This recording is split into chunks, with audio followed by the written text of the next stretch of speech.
വിശുദ്ധ മത്തായിയുടെ സുവിശേഷത്തിൽ യേശുക്രിസ്തുവിന്റെ ക്രൂശീകരണ സമയത്ത് നടന്നുവെന്ന് വിവരിക്കുന്ന അതിശക്തമായ ഭൂകമ്പത്തിനും സൂര്യൻ ഇരുണ്ടുപോയതിനും ശാസ്ത്രീയമായ അടിത്തറയുണ്ടെന്ന് ഉറപ്പു നൽകുന്നതാണ് പുതിയ പഠനങ്ങൾ.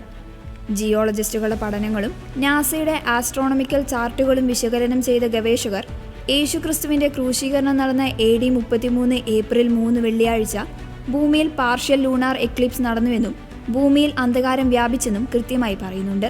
നാസയുടെ ഒഫീഷ്യൽ എക്ലിപ്സെ വെബ്സൈറ്റിലാണ് ഇത് രേഖപ്പെടുത്തിയിട്ടുള്ളത്.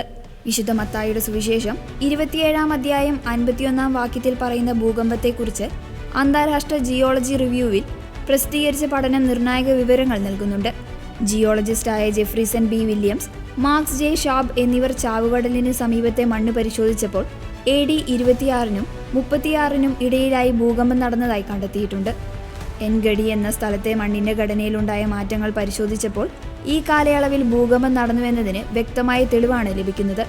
അതേസമയം 6 മണിക്കൂർ മുതൽ 9 മണിക്കൂർ വരെ ഭൂമിയിലെങ്ങും അന്ധകാരം വ്യാപിച്ചു എന്ന വചനത്തിന് അടിത്തറ നൽകുന്നതാണ് നാസയുടെ ഒഫീഷ്യൽ എക്ലിപ്സെ വെബ്സൈറ്റിൽ രേഖപ്പെടുത്തിയിട്ടുള്ളത്. AD 33 ഏപ്രിൽ 3 വെള്ളിയാഴ്ച ജെറുസലേമിൽ ഒരു പാർഷ്യൽ ലൂണാർ എക്ലിപ്സ് നടന്നതായി നാസയുടെ കണക്കുകൾ വ്യക്തമാക്കുന്നു. ക്രൂശീകരണ ദിവസം വൈകുന്നേരം 3 മണി മുതൽ അന്ധകാരം വ്യാപിച്ചുവെന്ന വിശുദ്ധ ഗ്രന്ഥത്തിൽ പറയുന്നതിന് അടിത്തറ നൽകുന്നതാണിത്.